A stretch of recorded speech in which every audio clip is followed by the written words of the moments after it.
పాల్గొన్న ఇక్కడ ఉన్న వారికి వెనకాల కూర్చున్న వారికి అందరికీ కూడా మన ప్రభువును మన రక్షకుడైన యేసుక్రీస్తు వారి పరిశుద్ధమైన నామములో శుభములు శుభవందనము తెలియజేస్తున్నాం. సర్వశక్తిమంతుడైన దేవుని నామమునకు మహిమ కలుగును గాక. మనం ఏ సిలువకు అయితే ఏర్పాటు చేసుకున్నాము ఆ ప్రభువు ఇప్పటికీ 2024 సంవత్సరాల క్రితం ఈ భూమి మీదకి వచ్చి ఆయన 33.5 సంవత్సరాలు జీవించారు. ఆయన జీవించిన కాలంలో అలోకము ఉన్న తండ్రి యొక్క మనసును భూమి మీద ఉన్న ఆయన పిల్లలకు తెలియజేసి ప్రపంచ మానవుల కొరకు ఆయన శ్రమపడి సిలువ వేయబడి సరిపోయి సమాధి చేయబడి 3వ దినం నుంచుంచాడి. ఆయన అలోకంలోకి తండ్రి యొక్క కుడిపార్శ్వం కూర్చున్నాడని ప్రస్తుతం తెలియజేస్తుంది. దేవుని నామమున కలుగుగాక. ఆయన భూమి మీదకి రాకముందే, ఆయన భూమి మీదకి వచ్చి శ్రమ పడకముందే, ఆయన సిలువ కొట్టకముందే, ఆయన సమాధి చేయబడి తిరిగి లేకముందే ఆయన వస్తాడని, ఈ విధంగా జరుగుతుందని దేవుడు మరి ప్రభువు యేసుకి రాకముందు కొన్ని 100 సంవత్సరాల క్రితము తన ప్రవక్తల ద్వారా దేవుడు మరి ప్రవచనాలను ప్రవచనం చేశాడు. దేవుడు తన యొక్క పరిశుద్ధ ప్రవక్తల ద్వారా ప్రవచన చేసిన ప్రవచనాలను భూమి మీదకి వచ్చి ఆయన నెరవేర్చారు. దేవుని నామమున మహిమ కలుగును గాక. మరి ఆ ప్రవచనాలను మనం దేవుని దోసలుగా మేము ఆ విషయాన్ని తెలియజేస్తుండగా మీరందరూ వింటున్నారు. ప్రత్యేకించి మరి ప్రవచనాల గురించి అయితే మన సంగమ ఇంచుమించు 4 ప్రవచనాలు, 4 సిలువజాల కొడుకులో ఇంచుమించు 3 ప్రవచనాలు సిలువజాల కొడుకులో తర్వాత దేవుని దోసల ద్వారా సిలువజాల శ్రమలు గురించిన వాక్యం మనం విన్నాం. అయితే 3 ప్రవచనాలు ఇప్పటికీ మనం ధ్యానించుకోవడం జరిగింది. మరి మీకు జ్ఞాపకం ఉన్నట్లయితే దయచేసి తెలియజేస్తారా? ఇది ఆజ్ఞ కాదు, ప్రేమపూర్వక అడుగుతున్నాం. ఎందుకంటే సిలువజాల కొడుకుల ద్వారా మనం వినే మాటలు మన ఆత్మీయ జీవితానికి చాలా ఉపయోగం. అందుకని ఒకవేళ మీకు జ్ఞాపకం ఉండే చెప్పండి, జ్ఞాపకం లేకపోతే జ్ఞాపకం చేస్తాను.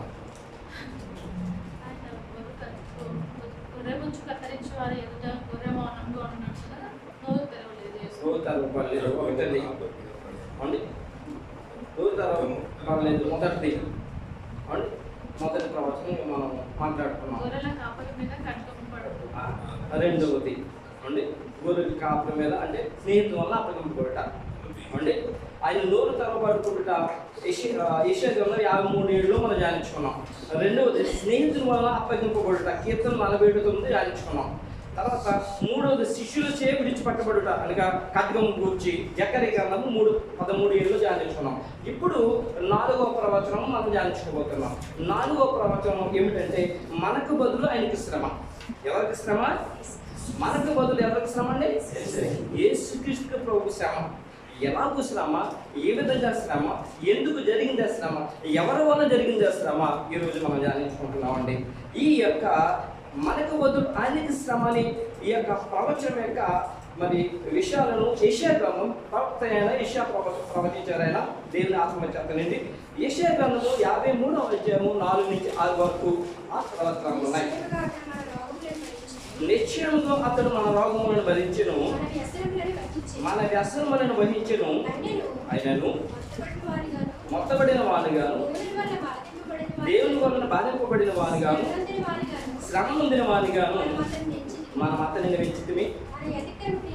మన అతిక్రమ క్రియలను బట్టి అతడు గాయపరచబడెను, మన దోషములను బట్టి నలుగుగొట్టబడెను, మన సమానార్థమైన శిక్ష అతని మీద పడెను, అతను పొందిన దెబ్బల చేత మనకు స్వస్థత కలుగుతున్నది. మనమందరము గొర్రెల వలె త్రోవ తప్పిపోతిమి, మనలో ప్రతివాడును తనకిష్టమైన త్రోవకు తొలగెను, యెహోవా మనందరి దోషమును అతని మీద మోపిన. సరిపోతున్నాను ఏమండి? మనకు బదులు ఎవరికి శ్రమ? ప్రభువు యేసుకి శ్రమ. నాకు బదులు యేసయ్యకి శ్రమ. ఏమండి? నాకు బదులు ప్రభువు యేసుక్రీస్తు గాయపడ్డాడు, నాకు బదులు నా దోషము ప్రభువు యేసుక్రీస్తు వారు తీసుకున్నారని చెప్పి ఇక్కడ కూర్చున్న వాళ్ళు ఎంతమంది ఒప్పుకున్నారు? దయచేసి చూపిస్తారు. దేవుని నామమున కలుగును గాక. చాలా ఆనందం, చాలా సంతోషం. ఎందుకంటే రక్షింపబడిన ప్రతి ఒక్కరూ కూడా నా కొరకు ప్రభువు యేసుక్రీస్తు వారు శ్రమపడ్డారు, నా కొరకు మొత్తపడ్డారు, నా కొరకు బాధింపబడ్డారు, నా అతిక్రమ కీళ్ళు బట్టి గాయపరచబడ్డారు, నా దోషం బట్టి నలుగు కొట్టు పడ్డారని చెప్పి తప్పనిసరిగా ఒప్పుకొని తీసుకోవాల్సిందే. దేవుడు నామమున మేలుకొలును గాక. తప్పనిసరిగా ఒప్పుకోవాల్సిందే. ఎందుకు ఈ మాట మీతో తెలియజేస్తున్నానంటే, ఈ యెషయా గ్రంథం 53వ అధ్యాయం 4 నుంచి 6 వరకు మనం ధ్యానించుకున్న దాంట్లో ఏమండి 4వ వచనంలో 2వ లైన్లో దేవుడు తన ప్రవక్త ద్వారా ఏమని రాయించాడంటే, నమ్ముతున్నారు, చాలా మంచిదే, నమ్ముతున్నారు, ప్రభువైన యేసుక్రీస్తు నా కొరకు ఆయన సిలువ వేయబడ్డాడు, ఆయన కొరకు నా కొరకు శ్రమ పడ్డాడని చెప్పి నమ్ముతున్నారు. మీరు ధన్యులు, సంతోషమే. అయితే నమ్మని వారి లోకంలో ఉన్నారు, నమ్మని వారి లోకంలో ఉన్నారు. వారి గురించి తెలియజేస్తూ ఈ 4వ వచనంలో నిత్యముగా అతడు మన రోగములను భరించెను, మన వ్యసనములను వహించెను అని చెప్పి, ఆయనను మొత్తబడిన వాడిగాను, దేవుని వల్ల బాధింపబడిన వాడిగాను, శ్రమ పొందిన వాడిగాను మనం అతనిని ఏం చేస్తామంటే, శ్రమ పొందిన వాడిగాను మనం అతన్ని దయచితిని. దీని పరమాత్మ అయితే విమర్శ సంగమం. కొంతమంది ఏం చేస్తారంటే, లోకములో ఉన్న వారిలో ప్రభువైన యేసుక్రీస్తుని అంగీకరించిన అతి తక్కువ మంది ఒప్పుకుంటున్నారు. నా కొరకు ప్రభు వచ్చాడు, నా కొరకు గాయపడ్డాడు, నా కొరకు నా దోషం కొరకు ఆయన నలుగొట్టబడ్డాడు. ఎక్కువ మంది ఏం చేస్తారంటే, లేదు నా కొరకు కాదు, ప్రభువైన యేసుక్రీస్తు సొంత పాపాల కొరకు గాయపరచబడ్డాడు, సొంత దోషం కొరకు నలుగొట్టబడ్డాడు, యెహోవా ఆయనను ఆయన పాపం కొరకు నలుగొట్టించాడని చెప్పి లోకములు అనుకుంటున్నారు. ఆ విషయాలు ప్రభువైన యేసుక్రీస్తు లోకములోకి వచ్చిన తర్వాత అలాగ అనుకున్న వారికి అలాగ అనుకుంటానే ముందే ప్రవక్త దేవుడు తెలియజేశాడు ఆ మాట విషయం.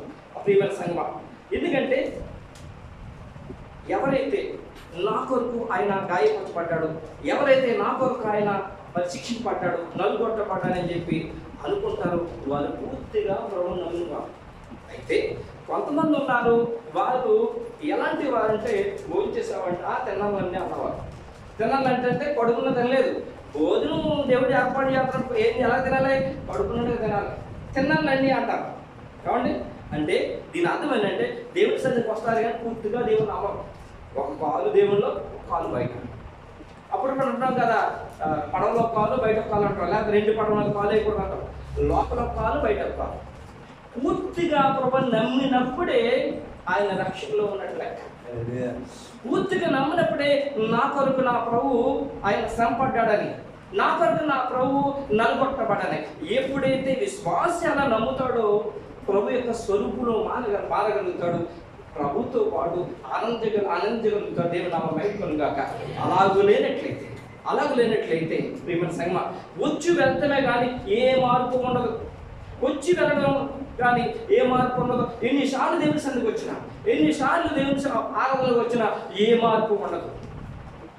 నిజమైన మార్పు ఎప్పుడంటే, నా కొరకు నా ప్రభు ఆయన నలుగొట్టబడ్డాడు, నా కొరకు ఆయన మరి భయంకరంగా హింసింపబడ్డాడు, బాధింపబడ్డాడు అనుకున్నప్పుడు మాత్రమే అది జరుగుతుంది. దాని కొరకే మరి ఆనాడు అన్నాడు, ఆయన మొత్తబడిన వాడుగాను, దేవుని వల్ల బాధింపడు, ఆయన పాపం కొరకు పడ్డాడని చెప్పి పూర్వకాలం ముందు అనుకుంటున్నారు, ఇప్పుడు అనుకుంటున్నారు. అందుకే ప్రభువైన యేసుక్రీస్తు నమ్మని వారు చాలా మంది ఉన్నారు. ప్రియమైన సంగమం, చాలా మంది ఉన్నారు, ఆయన నా పాపల కొరకు కాదు, ఆయన సొంత పాపల కొరకే ఆయన చనిపోయాడని. అలాంటి వారు పూర్వకాలం ముందు చూపిస్తున్నాను, ఇప్పుడు వారిని కూడా చూపిస్తున్నాను. చూడండి, మత్తయి సువార్త 27వ అధ్యాయం 39 నుంచి 43 వరకు. మత్తయి సువార్త 27వ అధ్యాయం 39 నుంచి 43 వరకు. ఆయన మార్గమున వెలుచున్న వారు తలలు చిచ్చు దేవాలయమును పడగొట్టి 3 దినములలోగా కట్టువాడా నిన్ను నీవే రక్షించుకొను, నీవు దేవుని కుమారుడవైతే శిలువ మీద నుండి దిగుమని చెప్పుచు ఆయనను దూషించిరి. అలాగే శాస్త్రులను పెద్దలను ప్రధాన యాజకులను కూడా ఆయనను అపహసించుచు వీడు ఇతరులను రక్షించెను, తను తానే రక్షించుకొనలేడు. ఇశ్రాయేలు రాజు కదా, ఇప్పుడు శిలువ మీద నుండి దిగిన ఎడల వాని నమ్ముదుము. వాడు దేవుని యందు విశ్వాసం ఉంచెను, నేను దేవుని నేను దేవుని కుమారుని చెప్పును కదా కనుక ఆయనకి ఇష్టడైతే ఆయన ఇప్పుడు వారిని తప్పించునని చెప్పింది. సరిపోతాను ప్రియులారా. ఆ సమయంలో ప్రభుని యేసుక్రీస్తు సిలువేస్తే ఆ మార్గాన్ని పోయేవాళ్ళు ఏంటారట, తల అయిపోయింది. అప్పుడప్పుడు ఇలా కనిపిస్తారు, అయిపోయింది. చాలా ఎదురు పడ్డారు కదా, అయిపోయింది. కొంతమంది లోపల అనుకునేవారు ప్రభుని యేసుక్రీస్తు ప్రపంచ మానవాళి కొరకు ఆయన ప్రాణం పెట్టి సిలువ మీద ఏలాడుతుంటే తలలు విచారట, అయిపోయింది, ఎగిరావు కదా, గొప్పవాడు ఎగురు కదా, దేవుడు కుమారుడు ఉన్నావు కదా, అయిపోయిందా, అయితే నువ్వు దిగు దేవుడు కుమారుడు అయితే. ఆనాడు కూడా ఆశించారు, ఈయన మా కొరకు కాదు అతని పాపాల కొరకు సిలువ పడ్డాడు. అదే విధముగా ఈనాడు కూడా దేవుని పిల్లలు, నిజంగా దేవుని నమ్మిన పిల్లలు ప్రభువైన యేసుక్రీస్తు యొక్క వాక్యం పట్టుకుని, పత్రికలు పట్టుకుని గృహాలకు వెళ్తుంటే గృహాల్లో కూడా కాదు, నిన్న మనం చూసాను నేను, ఆ వీధుల్లోంచి వెళ్తుంటే రీసెంట్గా తెలంగాణ జరిగింది, వీధిలోకి వెళ్తుంటే అతను పట్టుకుని అతను నా పత్రికలన్నీ తీసి పెట్టుకులేసి కాల్ చేశారు. విమల సంఘం వీళ్ళు ఎవరంటే వాళ్ళు ఏమన్నా అడుగుతున్నారు కదా, మరేమకి ఎంతమంది భక్తులు ఉన్నారు, అన్యాయం ప్రభువైన యేసుక్రీస్తును నమ్మకుండా కాలం చేస్తూ ఉన్నారు. విమల సంఘం వీళ్ళెవరంటే దేవుని నమ్మని వారు. ప్రియమైన సంఘం వారు దేవుణ్ణి దూషిస్తూ ఉన్నారు. అయితే ఎవరైతే నమ్మరో వారి పాపాలు ఇంకా నిలిచి ఉన్నాయి. ఎవరైతే నమ్మరో వారు దేవుని యొక్క రక్షణ పోగొట్టుకున్నారు. ఎవరైతే నమ్మరో వారి పాపాల ద్వారా వారి నరకంలో పడిపోవడానికి సిద్ధంగా ఉన్నారు. ప్రభువైన యేసుక్రీస్తు వారు అదే చెప్తున్నారు. యోహాను సువార్త 8:4 చూడండి.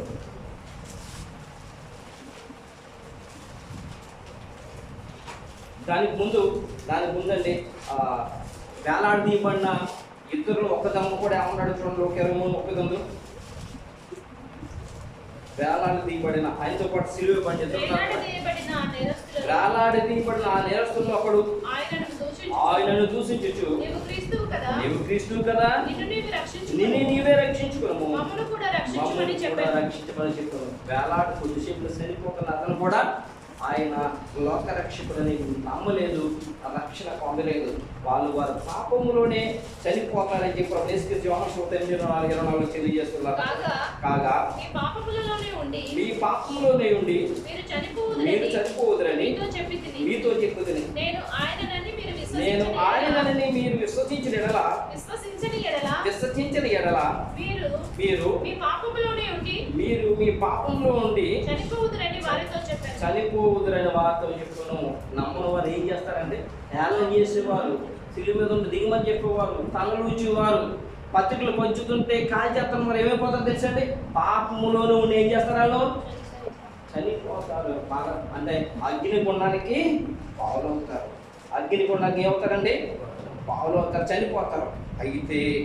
అయితే నమ్మిన వారితో యెషయా గారి ద్వారా చెప్తున్న మాటలు, యెషయా గారు చెప్తున్న మాటలు యెషయా 3 చదువుప్పుడు మళ్ళా నిశ్చయముగా అతను మన రోగములను భరించెను, మన వ్యసనములను నిశ్చయముగా అంటే ఖచ్చితంగా ఈ మాట ఎవరు చెప్తున్నారంటే ఆయన నమ్మిన వారు. నిశ్చయముగా ఆయన ఏం చేశాడట, ఏమంటే అతడు మన రోగములను భరించి, మనకు వచ్చే సమస్త రోగములను భరించాడు. అంతేకాకుండా మన వ్యసనములు ఇష్టానుసారంగా జీవించిన జీవితం అంతా కూడా ఆయన తీసివేసుకున్నాడు. ఎలా చెప్పగలదు, మన రోగం భరించాడు, మన పాపం తీసివేసాడని. ఎందుకంటే ఒకప్పుడు మనం పాపం చేసి ఆధ్యాత్మికం చేసిన వారు. మొదటి యోహాను గారు రాసిన మొదటి పత్రికలో ఆ విషయాలు చెప్తున్నారు చూడండి. 3:4 పాపము చేయు ప్రతి వాడును ఆజ్ఞను అతిక్రమించును. ఆధ్యాత్మికమే ఈ పాపం ఎలా వచ్చిందంటే ప్రియమైన సంగమా, ఆధ్యాత్మికం ద్వారా. అందుకని ఎప్పుడైనా సరే ఎవరైనా ఇంట్లో కానీ బయట కానీ ఎవరైనా నువ్వు నమ్ముతున్నావా ప్రభు అంటే ఖచ్చితంగా చెప్పి చేయాలి. అవును, నా ప్రభు నేను సొంత రక్షకుడుగా అంగీకరిస్తున్నాను.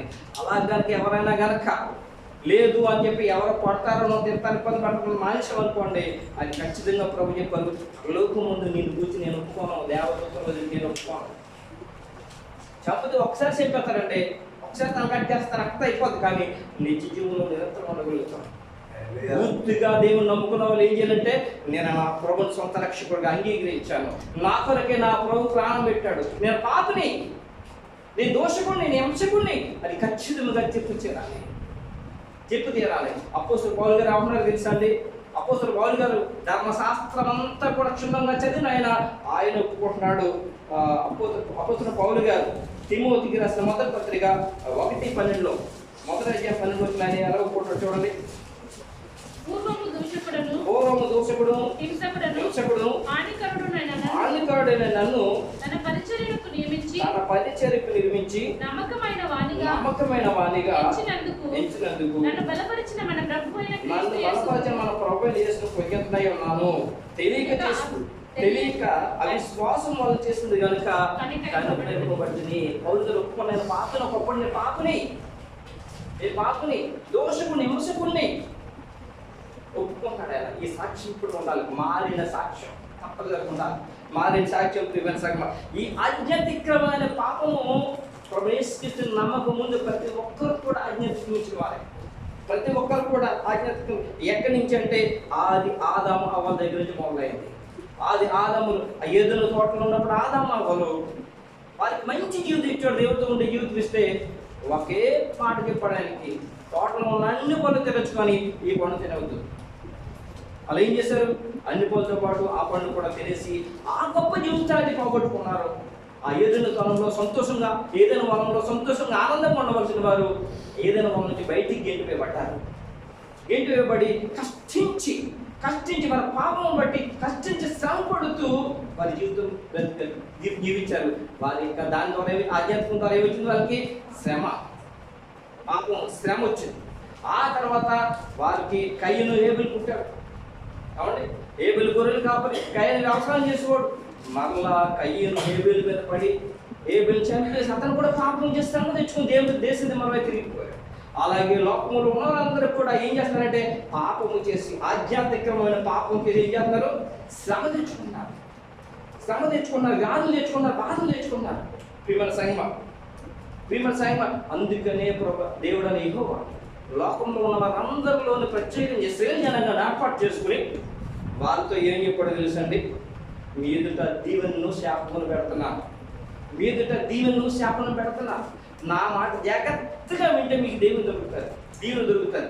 నా మాట కనుక నా ఆజ్ఞలు మీరు గైకొనకపోతే మీ మీదకి శాపం వస్తుందని చెప్పన్నాడు.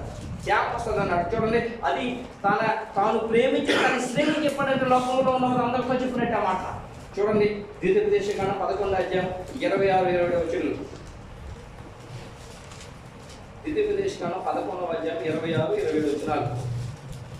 చూడండి, నేడు నేను మీ ఎదుట దీవెనను శాపమును పెట్టుచున్నాను. నేడు నేను మీకు ఆజ్ఞాపించి మీ దేవుడైన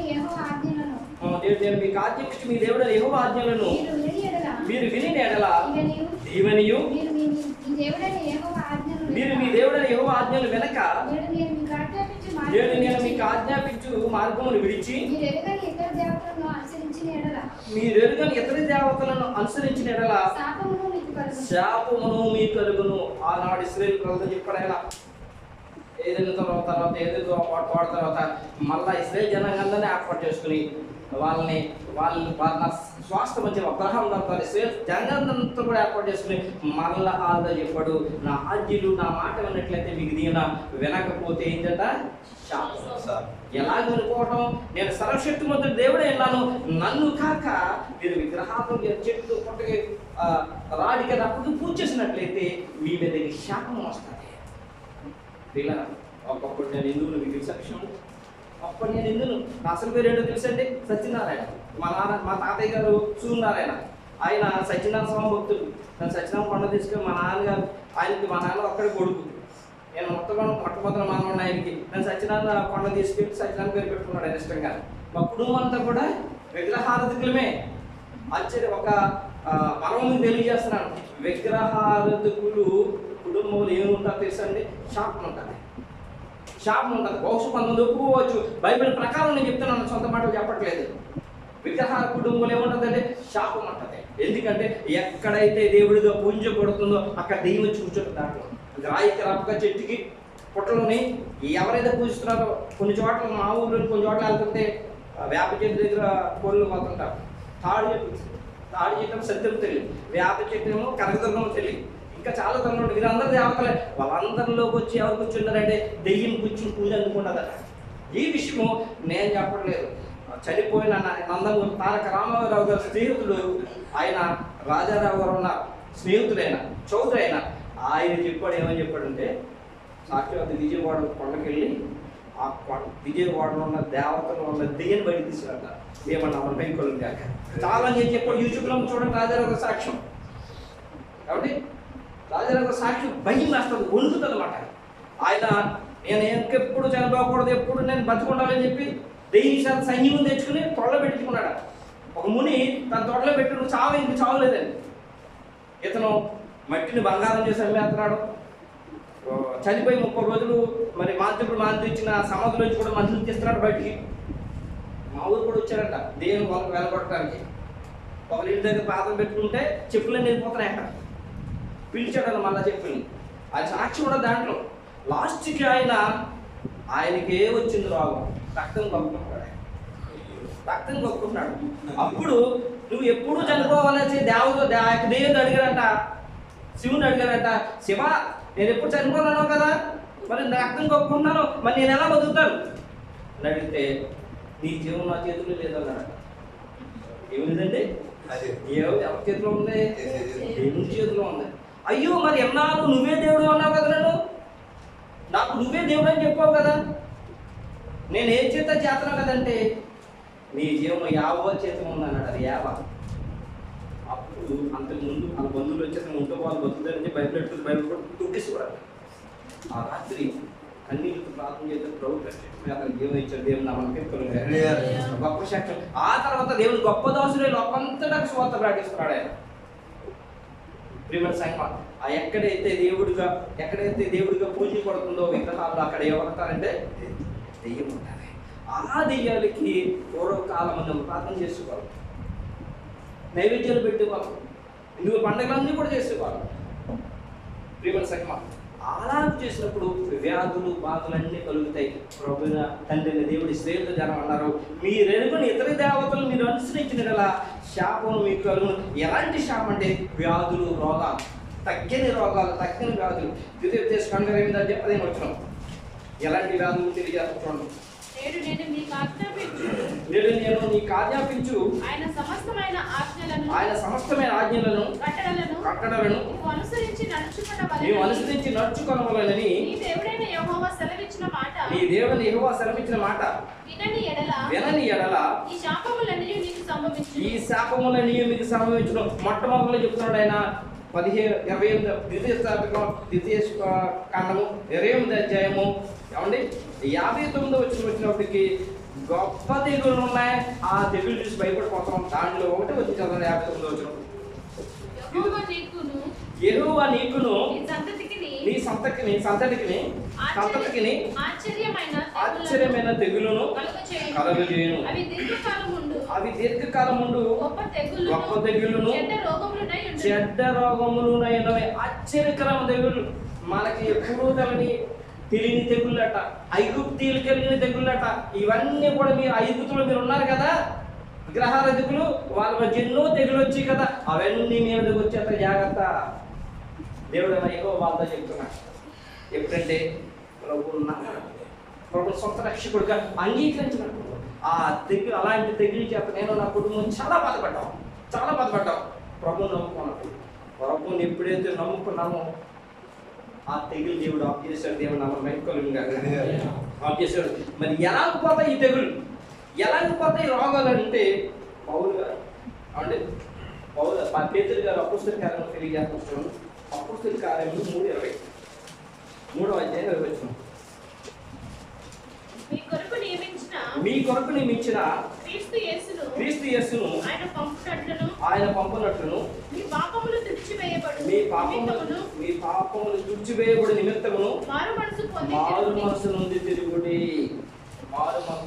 నుండి ఏమండి తిరిగితే ప్రభుని యేసుక్రీస్తు వారు తుడిచివేస్తాడన్న పాపమును.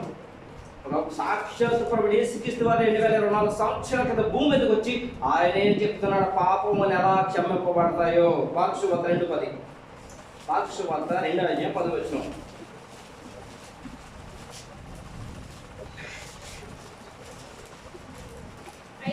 అయితే పాపములు క్షమించుటకు భూమి మీద మనుష్య కుమారునికి అధికారం కలదని మీరు తెలుసుకొనవలెనని వారితో చెప్పి సరిపోతుంది. అయితే ఇశ్రాయేలు జనాంగంతో చెప్తున్నాడు.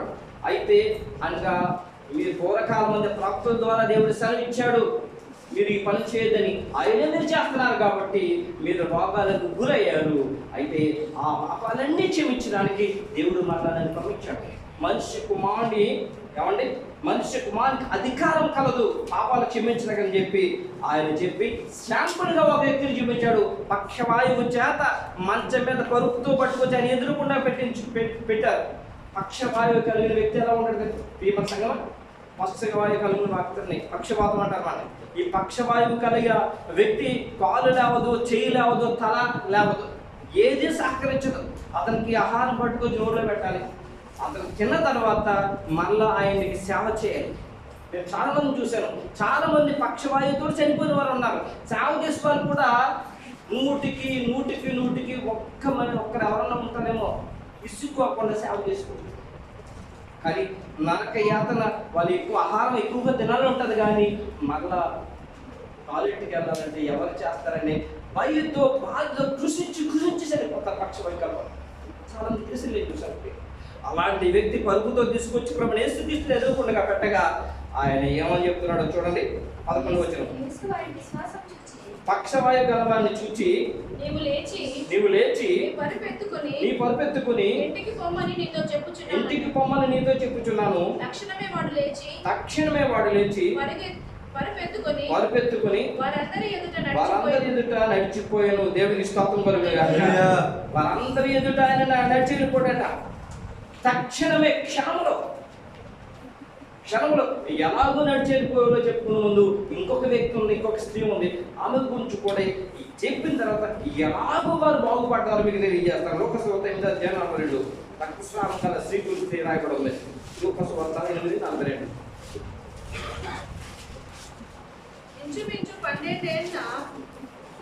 అప్పుడు 42 అప్పుడు 12 ఏళ్ల నుండి రక్తస్రావం గల స్త్రీ ఎవని చేతను స్వస్థత నొందనిదై ఆయన వెనుకకు వచ్చి ఆయన వస్త్రపు చెంగు ముట్టెను. వెంటనే ఆమె రక్తస్రావం నిలిచిపోయెను. నన్ను ముట్టినది ఎవరని యేసు అడుగగా అందరూ మేమెరుగమన్నప్పుడు పేతురు ఏలినవాడా సరిపోతుంది. జన సమూహములు కిక్కిరిసి నీ మీద పడుచున్నారనగా ప్రభువైన యేసుకి స్వాత ప్రకటిస్తున్న కాలంలో ఒక స్త్రీ 12 ఏళ్ల నుండి ఆమె ఏంటంటే రక్తస్రావంతో బాధపడుతుందట. అంటే 12 సంవత్సరాలండి. ఆమె ఏ ఫంక్షన్కి వెళ్ళలేదు, ఏ బంధువుల ఇంటికి వెళ్ళలేదు, ఎవరితో సంతోషంగా మాట్లాడలేదు. ఆమె జీవితంలో సంతోషమే లేదు, సమాధానం లేదు. రక్తస్రావం, రక్తం కారుతూ ఉంటుంది. ఇప్పుడు దాని గురించి చెప్పాలంటే క్యాన్సర్ బాగా ముదిరిపోతే రక్తం వెళ్ళిపోతూ ఉంటుంది. అలాంటి రక్తస్రావం గల బాధతో 12 సంవత్సరాలుగా ఆమె అనేక చోట్ల తిరిగింది. ఎక్కడా స్వస్థత పొందలేదట, ఎక్కడ తన జీవితానికి ఆనందం కలగలేదట.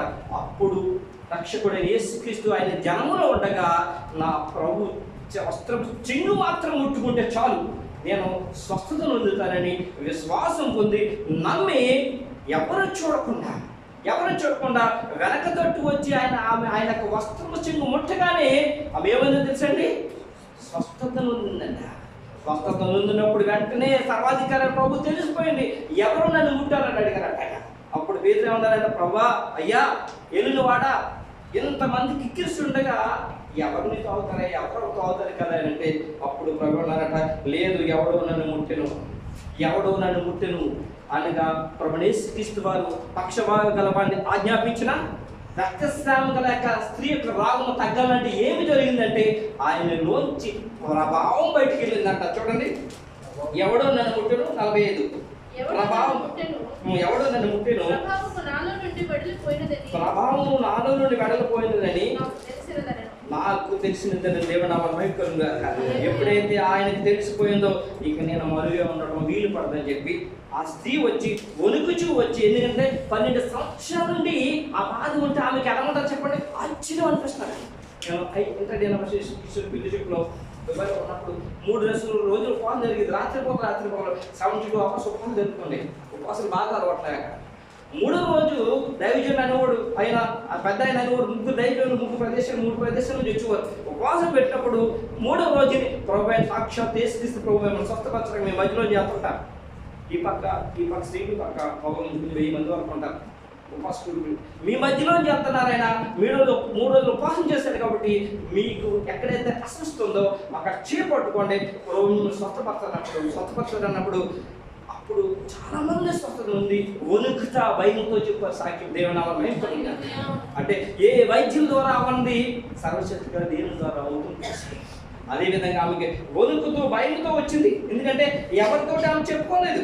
అలాంటిది ఆమె వణుకుతూ వచ్చి ఆయన ఎదుటి సాగిలి పడి తాను ఎందు నిమిత్తం ఆయనను ముట్టెను, ఎందుకు ఎంత ముట్టిందో వెంటనే తాను ఎలాగో స్వస్థపడినో ఆ సంగతి ప్రజలందరి ఎదుట ఆమె ఒప్పుకుని చెప్తున్నారు. దేవునామం అందుకే ఆయన కుమారిని విశ్వాసము నేను స్వస్థపరిచిన సమాధానం కలదానిపై వెళ్ళి మనం చెప్పారు. దేవుడికి స్టాప్ చేద్దామా?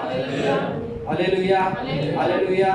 దేవుని నామం మహిమకరంగా 53:4 నిశ్చయముగా అతడు మన రోగములను భరించెను, మన వ్యసనములను వహించెను అనగా ప్రభువుని యేసుక్రీస్తును నమ్ముకున్న కానించి ఏమైందో తెలుసండి, రోగములన్నీ ఆయన దగ్గరికి వెళ్ళిపోయి విమల సంగమ మనలో ఉన్న రోగములు వెళ్ళిపోయి ఆయన యొక్క శక్తి మనకు వచ్చేసింది. దేవుని నామం మహిమకరంగా. మనలో ఉండే వ్యసనాలన్నీ కూడా ఆయన దగ్గరికి వెళ్ళిపోయి ఆయనలో ప్రభావం మనకు వచ్చేసింది. ఆయన ఎవరు పక్షవాయు కలిగిన వ్యక్తికి, రక్తస్రావం కలిగిన వ్యక్తికి ఏ విధంగా అయితే తక్షణమే వారి శక్తి గల వారిగా వాళ్ళు ఇంట్లో ఉన్న ఆ యొక్క రోగం అంతా ఏ విధంగా పోయిందంటే అది శక్తి చక్రం. దేవుని నామం మహిమకరంగా. దేవుని నామం మహిమకరంగా. ఎందుకంటే ప్రతి ఒక్కరు కూడా పాపము చేసిన ప్రతి ఒక్కరి పాపము కూడా ఆయన తీసుకుని ఆయన నుంచి శక్తి ఇస్తున్నాడు. ఇక వాళ్ళు ఏముండదు, పాపం ఉండదు. వారి శక్తి గలవారు గుర్తించాలి.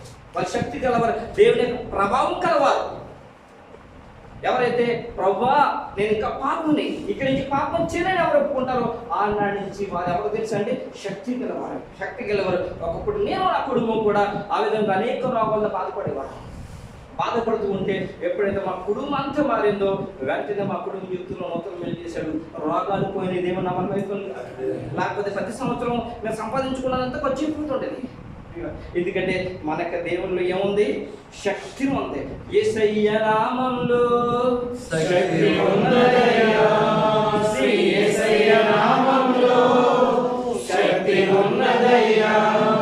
నమ్మితే చాలు నీవు పొందుకుంటావు శక్తిని, నమ్మితే చాలు నీవు పొందుకుంటావు శక్తిని. యేసయ్య నామములో శక్తి ఉన్నదయ్యా, శ్రీ యేసయ్య నామములో శక్తి ఉన్నదయ్యా. పాపాలను క్షమించే శక్తి కలిగినది యేసయ్య నామం. పాపిని పవిత్రపరచే శక్తి కలిగినది యేసయ్య నామం. పాపాలను క్షమించే శక్తి కలిగినది యేసయ్య నామం. పాపిని పవిత్రపరచే శక్తి కలిగినది యేసయ్య నామం. యేసయ్య నామములో శక్తి ఉన్నదయ్యా, శ్రీ యేసయ్య నామములో శక్తి ఉన్నదయ్యా. రోగిని స్వస్థపరిచే శక్తి కలిగినది యేసయ్య నామం. మనసుకు నెమ్మదినిచ్చే శక్తి కలిగినది యేసయ్య నామం. రోగిని స్వస్థపరిచే శక్తి కలిగినది యేసయ్య నామం. మనసుకు నెమ్మదినిచ్చే శక్తి కలిగినది యేసయ్య నామం. యేసయ్య నామములో శక్తి ఉన్నదయ్యా, శ్రీ యేసయ్య నామములో శక్తి ఉన్నదయ్యా. నమ్మితే చాలు నీవు పొందుకుంటావు శక్తిని, నమ్మితే చాలు నీవు పొందుకుంటావు శక్తిని. యేసయ్య నామములో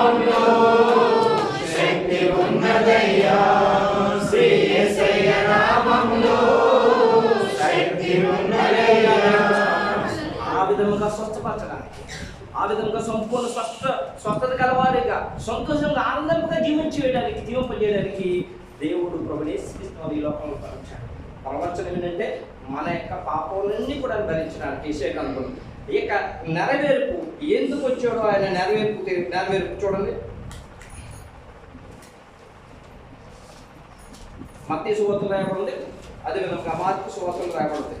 మత్తయి 20 అధ్యాయం 28 రాయబడింది, మార్కు సువార్త 10:45 రాయబడింది. మత్తయి సువార్త చదవండి.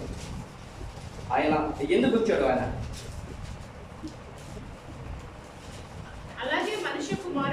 అలాగే మనుష్య కుమారుడు పరిచారము చేయించుకుంటూ రాలేదు కానీ పరిచారం చేయుటకును అనేకులకు ప్రతిగా విమోచన క్రయధనముగా తన ప్రాణమును ఇచ్చుటకును చెప్పాను. మనిషి కుమారుడు మనందరినీ ఏమంటారు చెప్పండి? మనిషి కుమారుడు అంటారా, మనుషులు అంటారా? మన మనిషి కుమారుడు అంటే ఎలా కూడా చెప్పండి, ఎంతగా ఉంటారు. ఎందుకంటే మన మనుషులు కాబట్టి. దేవుడు మనిషి కుమారుడుగా వచ్చాడు కాబట్టి ఆయనకి ప్రత్యేకించి మనిషి కుమారుడు. ఎందుకంటే మనిషి కుమారుడు ఎప్పుడు ఉంటాడు? ఆయన మనుషులను స్వస్థపరచడానికి, మనుషుల్ని పాపం నుంచి విడుదల చేయడానికి ఆయన మనిషి కుమారుడుగా వచ్చాడు. దేవుడు మనిషి కుమారుడుగా వస్తే ఏం చేయడానికి వచ్చాడంట? పరిచారం చేయడానికి వచ్చాడంట. ఈ లోకంలో నాలాంటి వారు పెద్ద విషయం ఏం చేయించుకున్నారంటే పరిచారం చేయించుకున్నారు, చేయట్లేదు. పరిచారము చేయించుకుంటున్నారు. మీరు కింద కూర్చోద్దు అంటారు. కింద కూర్చొని తినడానికి చాలా ఇష్టపడుతుంటారు. వద్దండి మీ పైన కూర్చోవాలి, మీ పాస్ట్కి. ఆయన పరిచారం చేయటకు వచ్చాడట. మానవ రూపము దాల్చుకుని భూమికి వచ్చిన దేవుడు ఏం చేస్తాడో పరిచారం చేయటకు వచ్చాడట. అందుకని యేసుక్రీస్తు కొంత సమయంలో ఆయన తన ప్రాణం పెట్టబోతున్నాడు అనిపించుకుని పస్కాను వదిలించి వారి భోజనం బల్ల మీద కూర్చున్నారు. రౌండ్గా భోజన బల్ల మీద కూర్చున్నారు. ఒకవేళ భోజనం బల్ల మీద కూర్చుని లేకపోతే ప్రభు చేత పరిచర్య వాళ్ళు చేయించుకోవాలని చెప్పి వారందరూ కూర్చుని భోజనం చేస్తున్నప్పుడు ప్రభు యేసుక్రీస్తు వారి యొక్క భోజన బల్ల నుంచి లేచి తన యొక్క తన మీద ఉన్న యొక్క తువాలు తీసి నడుము పట్టుకొని ఒక పలుముతో నీళ్లు పట్టుకొచ్చి దాంట్లో బట్ట పెట్టి ఒక్కొక్క శిష్యుడు పాదం కడుగుతూ ఉంటే పేదరిగా దగ్గరికి వచ్చాడు. అయ్యో ప్రభా నా పాలు కడుగుతావా? పాలు అయితే కడిగించేవారు కదా, గోవింద దగ్గరికి వచ్చినా లెగలేరు. ఏమంటే అయ్యో నా పాత్ర కడుగుతావు ప్రభా, నువ్వు కడగొద్దంటే నీ పాత్ర కడగకపోతే నాలో నీకు అంటే లేదు ప్రభు మొత్తం అంతా కడిగి అవసరం కాల్ చేసి సరిపోదని చెప్పారు ప్రభు. ఆయన ఏం చెప్పలేనా? పరిచారం చేయడానికి వచ్చాడు. అవండి పరిచారము చేయడానికి వచ్చాడు. ఫిలిప్పీ రాసిన పత్రిక పౌలు గారు చక్కని మాట ఏం చేస్తున్నారు చూడండి. ఫిలిప్పీ రాసిన పత్రిక 7వ అధ్యాయం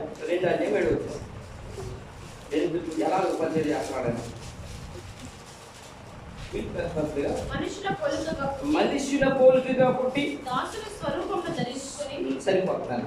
మనుషుల పోలికగా పుట్టి దాసుని దేవుడు మనిషి కుమారుడుగా మనుషుల పోలిక దాచుకుని భూమి మీదకి వచ్చి ఏమంటే దాసుని స్వరూపం దాచుకున్నాడట. ఏమంటే ఎంతమంది దేవుడు పరిచయం చేయడానికి ముందుకు వస్తారు.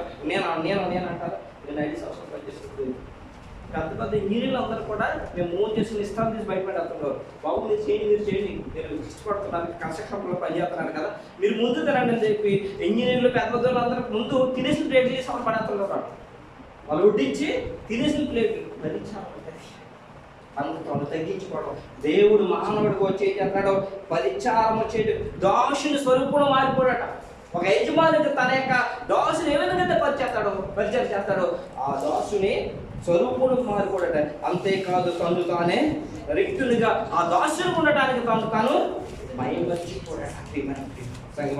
అందుకనే ఆయన మనందరి దోషములు కూడా ఆయన తెలుసుకున్నాడు. మనందరి పాపములు, మనందరి దుఃఖములు అవన్నీ వేసుకోవడానికి దేవుడు యెహోవా ఏం చేసినట్టు ఆయన్ని ఈ లోకంలోకి పంపించాడు. చూడండి, యెహోవా మనందరి దోషం అతని మీద మనందరి దోషం మోపడానికి ఆయన పంపిస్తే ఆయన ఏం చేశారట? రెండవది అనేకులకు ప్రతిగా విమోచన క్రయధనముగా తన ప్రాణం ఇచ్చుటకు వచ్చిన అనేకులకు బదులుగా కొద్దిసేపుల్లో శిశువులు చెప్పాడట.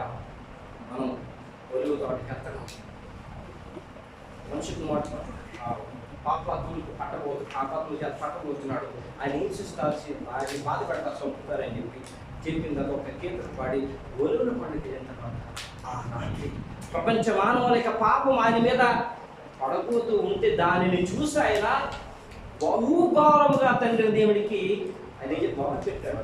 తనలో ఉన్న శక్తినంతా కూడగొట్టుకుని ఆయన తండ్రి దేవుడికి మొరపెట్టి, తండ్రి నీకు ఇష్టమైతే ఈ గిన్నె తొలగదు, ఎందుకంటే కొన్ని కోట్ల మంది యొక్క పాపంలో ఆయన మీద పడుతున్నాయి, ఆయనలో ప్రభావం వాళ్ళ మీద వెళ్ళిపోతుంది, ఇదంతా కూడా నా మీదకి వచ్చేస్తారు ప్రభా అంటే యాక్చువల్గా పరిశుద్ధ గ్రంథంలో కొన్ని గ్రంథాలు రాయబడింది. యాక్చువల్గా ఆ రాత్రి చనిపోవాలంట ఆయన.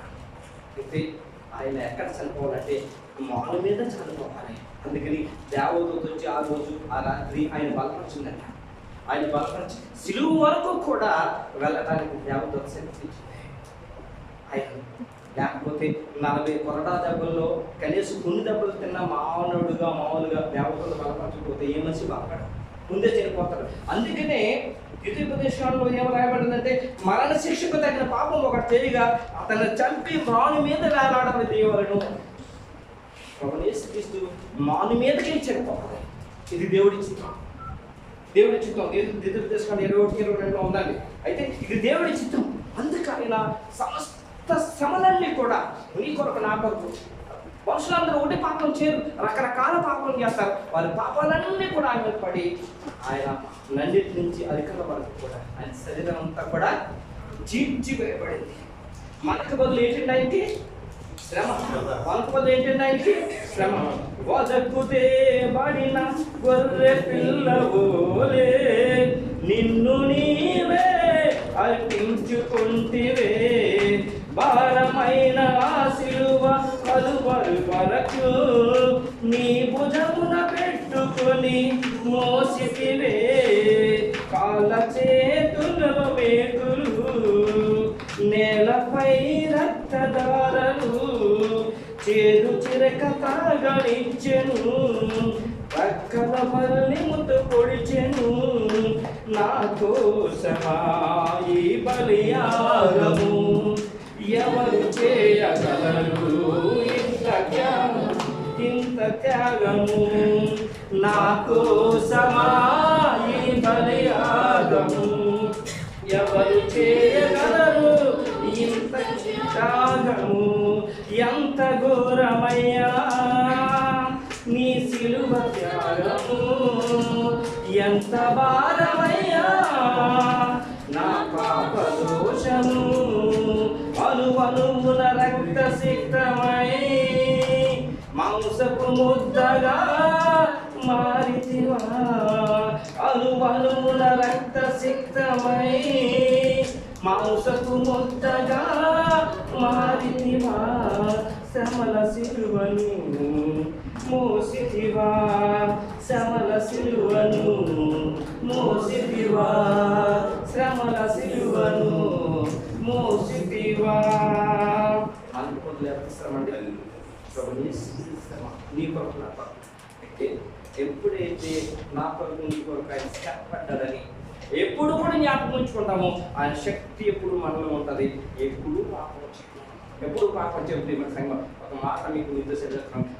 తీసుకొని వారి కొరకు మాత్రమే కాదు, ఈ యొక్క ప్రవచన ప్రియులారా ప్రభువైన యేసుక్రీస్తుని సొంత రక్షకుడిగా నమ్మి ఆయన శక్తిని పొందిన వారితో వారికి కూడా ఈ ప్రవచనం. ఎందుకంటే ప్రభువైన యేసుక్రీస్తు ఏ విధంగా అయితే ఆయన ప్రజలందరి కొరకు ఆయన మళ్ళీ చిత్రహింసలు పొందుతాడు, దెబ్బలు తిన్నాడు, అలాగే రక్షింపబడిన ప్రతి విశ్వాసి కూడా తండ్రి యొక్క దేవుని యొక్క సువార్తను పరిగణించి వారి కొరకు దెబ్బలు తినాలి, అవసరమైతే ప్రాణం పెట్టాలి. శిష్యులు అదే పని చేశారు.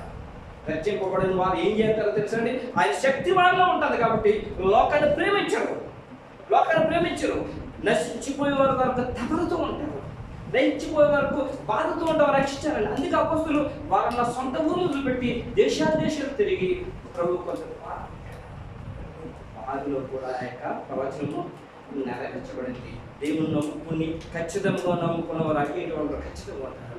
కాబట్టి దేవుడు నీ కొరకు నా కొరకు ఆయన శ్రమపడ్డాడు, బహుఘోరంగా హింసింపబడ్డాడని ఎప్పుడు ఇది మన జ్ఞాపకం ఉంటే ఆయన శక్తి ఎప్పుడు మనలో ఉంటారు. మనం దేవుడికి ఇష్టలుగా జీవించగలుగుతాం, దేవుడికి ఇష్టమైన పనులు భూమి చేయగలుగుతాం. అలాంటి దేవుడు మనల్ని మన సంఘాన్ని దేవుడు బలపరచుగాక.